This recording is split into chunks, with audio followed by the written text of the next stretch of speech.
Hola, buenos días. Soy la doctora Eva Martín y lo primero que quiero es agradeceros que hayáis querido que participara en estas primeras sesiones. Me hubiera encantado poder estar allí, pero ya que no ha sido posible, pues espero que por lo menos la charla sea de vuestro interés. Voy a compartir pantalla y...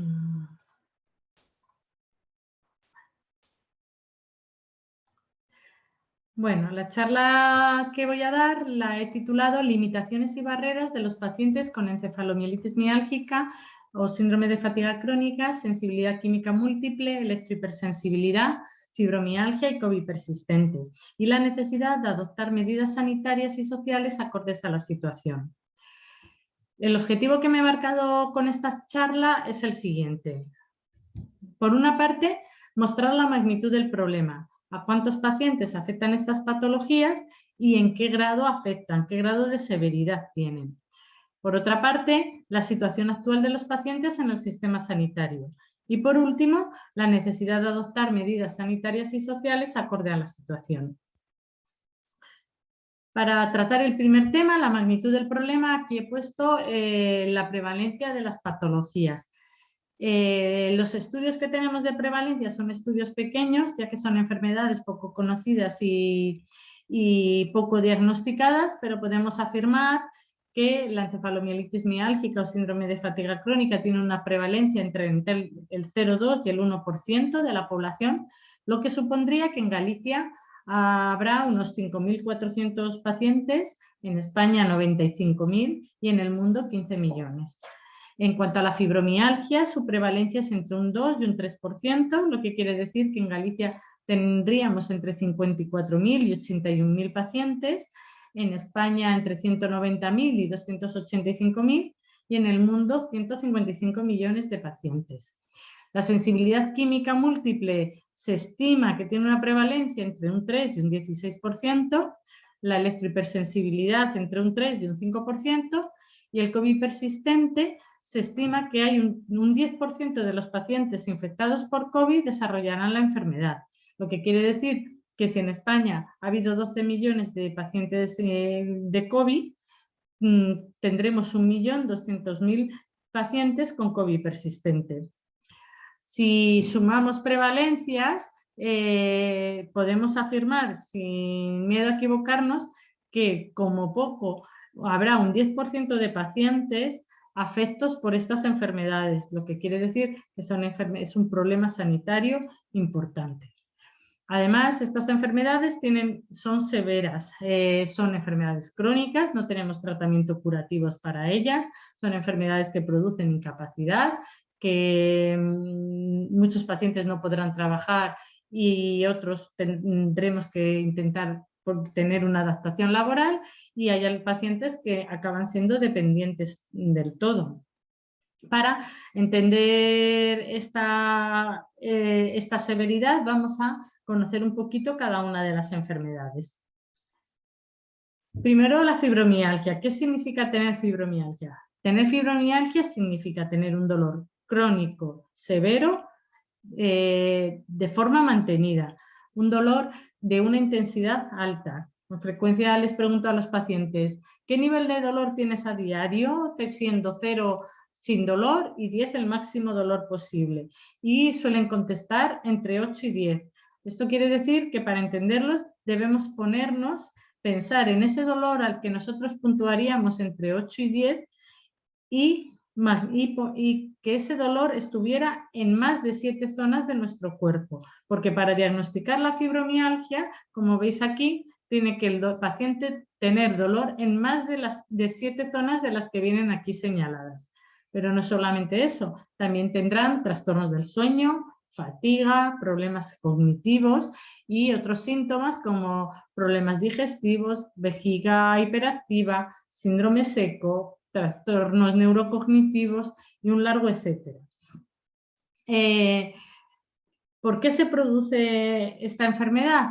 Pues la causa última no se sabe, pero podríamos decir que hay dos puntos que claramente están afectados. Por una parte, hay una respuesta anómala del sistema nervioso central con un aumento de los procesos de sensibilización al dolor. Y por otra parte, se postula que hay una alteración de la microcirculación o una neuropatía periférica como posibles causantes del dolor. ¿Qué es tener encefalomielitis miálgica o síndrome de fatiga crónica? Pues la encefalomielitis miálgica es una enfermedad en lo que lo principal es la fatiga, pero no es una fatiga como la que tenemos normalmente el día que trabajamos un poco más y que llegamos exhaustos. Es una fatiga incapacitante, de forma que el paciente tiene un límite y cuando llega a ese límite, un límite de producción energética, su cuerpo no puede producir la energía necesaria para hacer las actividades a diario, y cuando llega a ese límite, su cuerpo le para, no puede seguir haciendo más actividad. Siente una fatiga como un peso, los pacientes te dicen que es como si su cuerpo pesara toneladas, tienen mareos si están incorporados, necesitan tumbarse, tienen dolor, tienen malestar. Y tienen una característica fundamental, que es lo que se llama malestar por esfuerzo, que lo que quiere decir es que si yo al paciente le esfuerzo a hacer más actividad de la que puede, su enfermedad se deteriorará y sus síntomas aumentarán. Aumentará el dolor, aumentarán los problemas de concentración, aumentarán los problemas digestivos. Y este aumento de la sintomatología puede durar días, semanas, meses o incluso no recuperarse. Y es por eso por lo que no debemos forzar a los pacientes más allá de sus límites para evitar estos fenómenos crash que harán que su enfermedad vaya peor. La fatiga que tienen es una fatiga física, mental y emocional.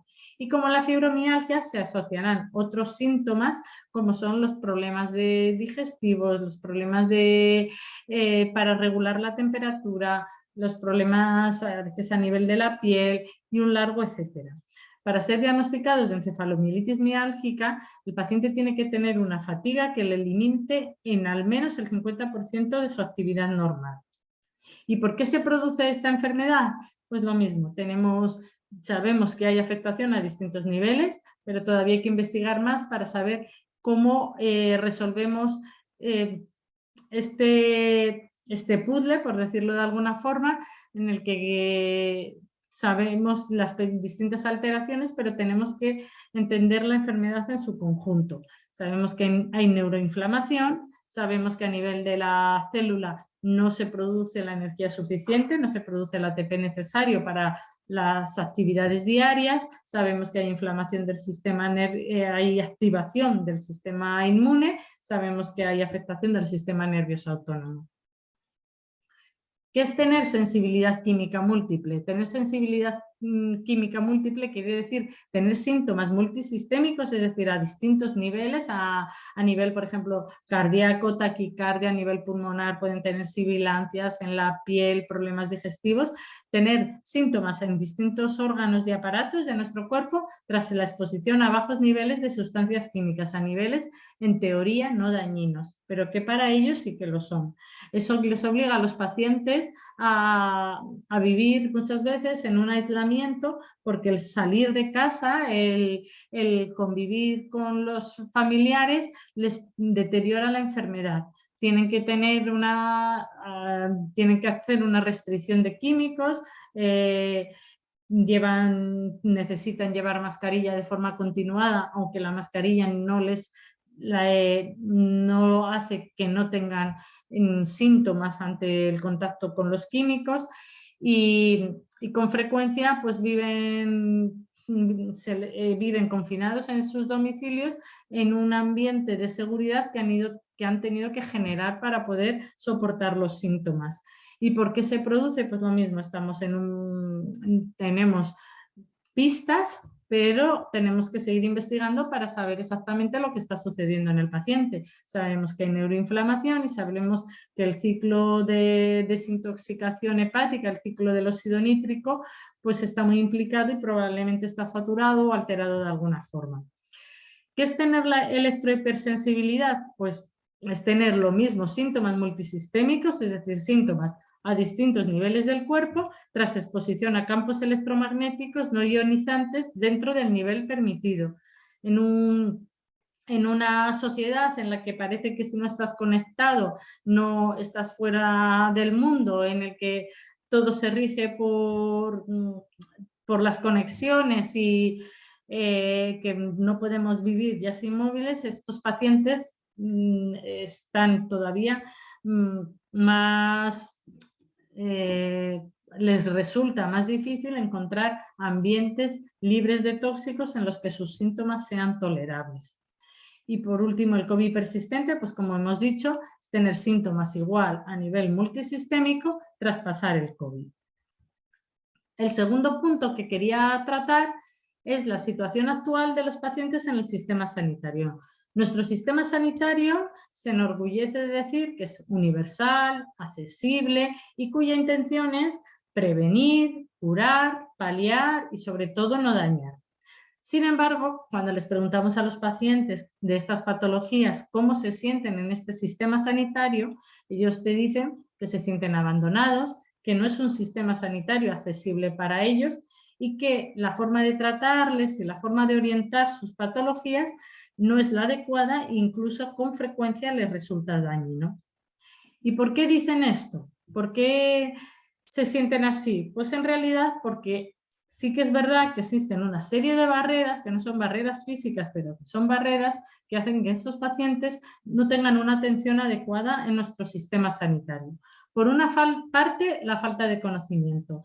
Entonces, si tú no conoces una enfermedad, ni la vas a poder diagnosticar, ni la vas a poder tratar de forma adecuada. Entonces, es lo que sucede en la mayoría de los casos. Pero también hay una falta de accesibilidad. ¿Por qué? Pues porque por una parte los pacientes, por ejemplo, con encefalomielitis miálgica, hay un grupo de pacientes que pasan el 80-90% del día encamados porque no tienen energía más que para, con suerte, para ir al baño y para comer. Estos pacientes ir al médico les supone un deterioro muy importante, pero como la patología no es conocida, no se sabe el nivel de gravedad que puede tener y encima son pacientes que suelen ser jóvenes, se les niega la atención al domicilio. Para los pacientes con sensibilidad química múltiple, el hecho de ir al centro de salud o ir al hospital como un paciente más les daña porque no hay una zona preparada, libre de tóxicos, libre en donde se haya hecho una limpieza adecuada, sin productos de limpieza dañinos, donde se haga una limitación también de se restrinja el uso de móviles, de forma que el hecho de ir a estos centros les produce daño. Es como si a un paciente diabético antes de entrar al centro de salud le dijéramos que tienes que tomar 2 bombones. Estaríamos perjudicando su enfermedad. Pues en estos pacientes el no tener ninguna zona, ningún espacio libre de tóxicos para poderles atender hace que solo el hecho de ir al centro sanitario deteriore su patología.